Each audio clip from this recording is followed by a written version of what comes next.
Rapaziada, Rodrigo Pacheco deu ontem o pontapé inicial para que comecem os trabalhos da CPI da pandemia. E desde então, Jair Bolsonaro tem pesadelos com as consequências dessa investigação. Quer saber o porquê? Para explicar isso que eu gravo o vídeo de hoje.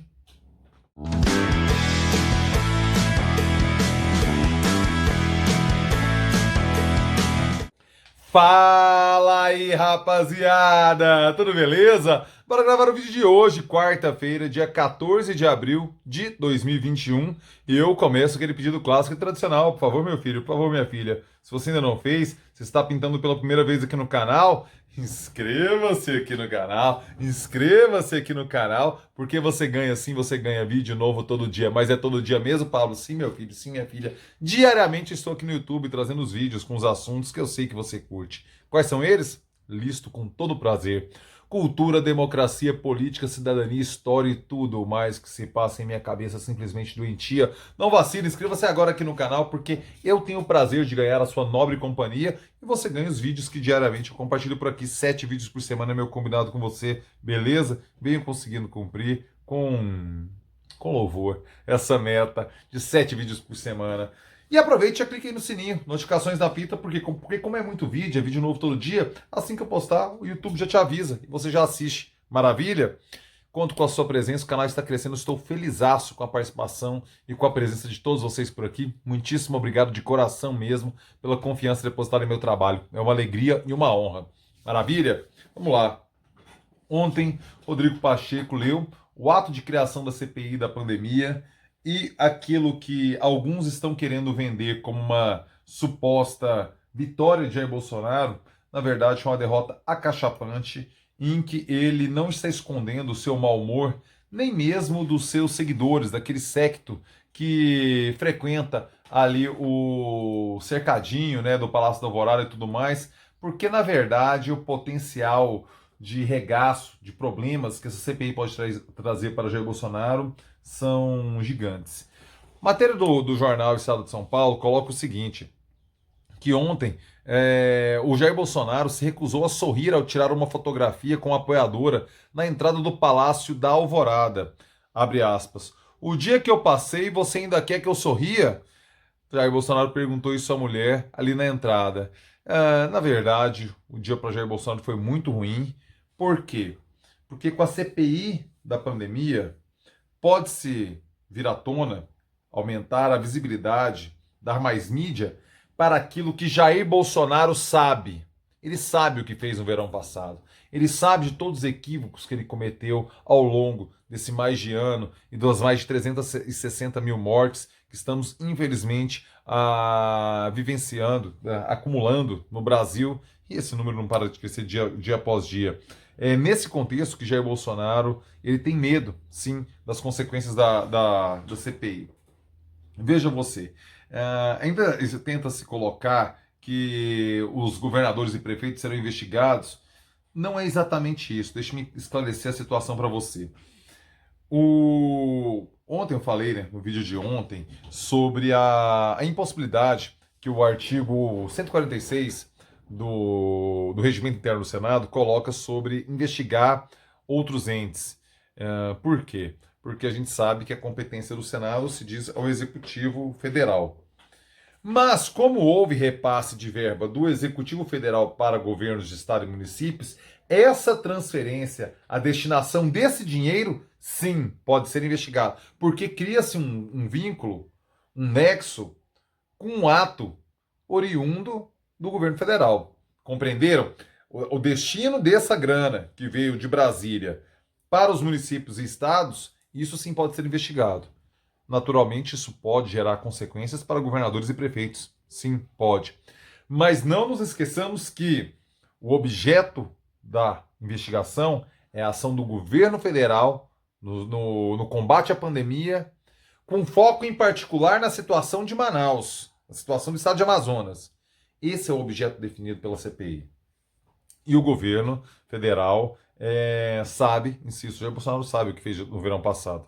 Os 3 primeiros a serem ouvidos, naturalmente, serão Eduardo Pazuello, Nelson Teich e Luiz Henrique Mandetta. Mandetta já falou um bom tanto no livro que publicou. talvez tenha mais a colaborar ali com os parlamentares. E naturalmente vai usar, quando for convocado, e certamente será, vai usar aquilo ali como um palanque político. Uma CPI, rapaziada, não sejamos ingênuos. Uma CPI, Comissão Parlamentar de Inquérito, o parlamentar é um político. Políticos fazem política. Vamos parar de demonizar a palavra política para não fazermos compreensões ingênuas ou até mesmo eivadas de ideologia supostamente apartidárias, mas ideologizadas até o osso perante a palavra política. Não sejamos ingênuos e não sejamos marionetes. Nenhum nem o outro. O que acontece? Nesse contexto, esses ministros, Nelson Teich vai falar por que ele topou ficar menos de um mês no cargo. Vai ter que falar numa convocação. Pazuello disse muito quando optou por deixar, optou ou foi, ou foi optado, né? Por deixar o Ministério da Saúde. Falou que pressões políticas em relação ao cofre estavam sendo feitas no Ministério da Saúde. Ele vai abrir a boca? Ele vai falar a respeito? Não sei. Precisamos aguardar e ver as consequências disso tudo. O fato é que o cenário não é bom para Jair Bolsonaro, por quê?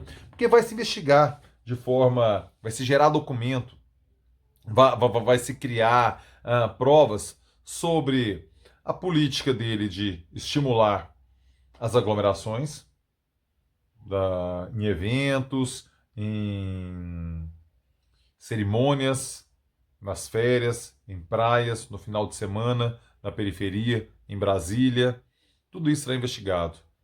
Será investigado a oferta de vacinas, ainda em 2020, que o governo recusou, que o governo desprezou.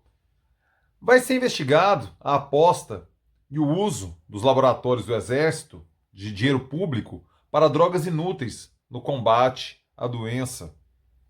Tudo isso entra num bojo que definitivamente não soma, não colabora, não ajuda Jair Bolsonaro em absolutamente nada. E ele sabe que CPIs, raro, mas acontecem, desembocam em impeachment. Fernando Collor de Mello sabe o que uma CPI fez com seu mandato. O desgaste é incontornável. E veja você o timing. No momento de menor popularidade de Jair Bolsonaro, em que ele vive uma dificuldade tremenda, em que o auxílio emergencial está longe daquilo que as pessoas de fato precisam. A gente sabe que economia é o fator primeiro para uma pessoa, para um cidadão usual, aprovar ou desaprovar um governo. Aquele discurso de salvar os empregos em detrimento da pandemia, aquela dicotomia burra, já é fato ultrapassado na maioria da população brasileira. Eles não acreditam mais nisso. Por quê? Porque está evidente que a recuperação econômica só virá com a vacinação em massa.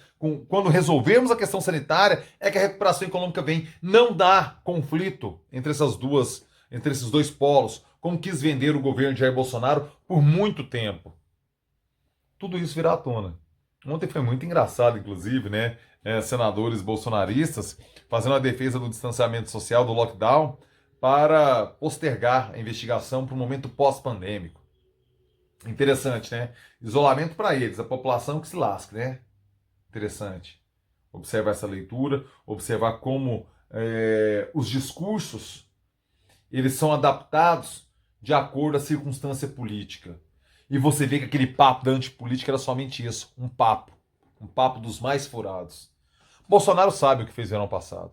Bolsonaro sabe tudo o que ele falou. Bolsonaro sabe tudo o que ele não fez para controlar a pandemia em seu momento apropriado. E ele sabe que a conta desses milhares de brasileiros mortos vão pesar em sua popularidade e sabe-se lá o que vai dar essa CPI. Pode dar em pizza? Pode. Evidente que pode. O mundo político criou meios muito eficazes de se blindar contra as comissões parlamentares. Lembrando que uma comissão parlamentar não tem poder de polícia, né? Convoca, levanta provas, documento e entrega no Ministério Público para que se façam os indiciamentos. Ou seja, adianta o trabalho do Ministério Público, é isso que uma CPI faz, com uma possibilidade de palco político para a oposição. CPI é um instrumento de oposição. CPI é um instrumento da minoria, basta um terço das assinaturas, para tentar esclarecer, constranger e verificar a atuação do executivo. É assim porque é uma democracia, um regime democrático. Nesse contexto, aquele papo do Bolsonaro com o Cajuru de que é só para me atingir, CPI é para atingir o executivo mesmo. Ou ele não sabia disso? Nos 28 anos que ficou como deputado federal lá, só enchendo o saco, fazendo porcaria nenhuma. Não aprendeu nem isso, Bolsonaro. Que vergonha, hein? Quase 3 décadas de parlamentar e não aprendeu o óbvio do que é uma comissão parlamentar de inquérito. Que vergonha. Que vergonha. Não só por isso, né? Vergonha por N motivos. Só nesse ponto específico aqui, porque veio a calhar no vídeo, na análise de hoje.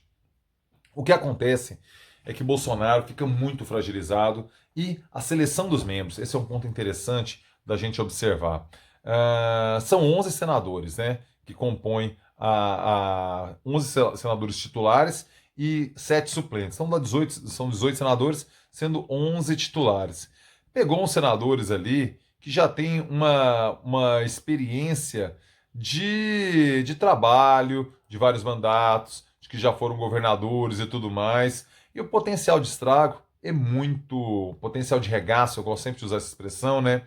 É muito expressivo. Nós temos ali o líder da oposição, o Randolfo Rodrigues, ele vai ser membro, até porque ele é o autor do requerimento que foi votado ontem, foi lido ontem, na verdade, escolheu as assinaturas, foi o Randolfo, que é o mentor dessa CPI.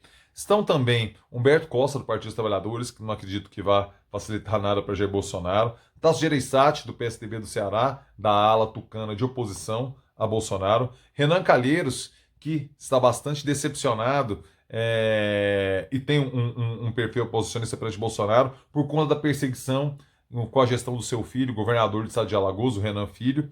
Nós temos Eduardo Braga, do MDB de Amazonas, oposicionista, e, por ser do Amazonas, estado epicentro da coisa, vai querer dar resposta a seu eleitorado. Nós temos o Otto Alencar, do PSD baiano, também da ala minoritária hoje do PSD, mas do PSD de oposição a Jair Bolsonaro.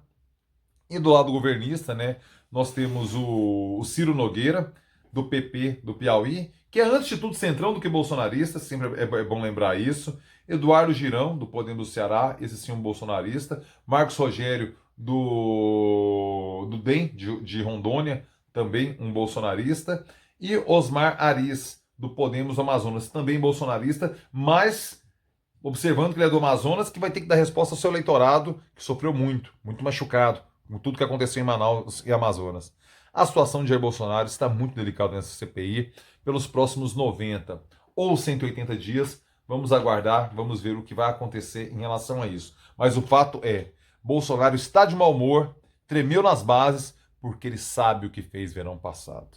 E eu quero saber a sua opinião. Pô, deixa aí seu comentário. Eu leio e respondo todo mundo aqui. Tô dando conta, tô chegando lá à noite, eu sinto... Respondo todo mundo, conto com a sua participação. Beleza? Live no final de semana.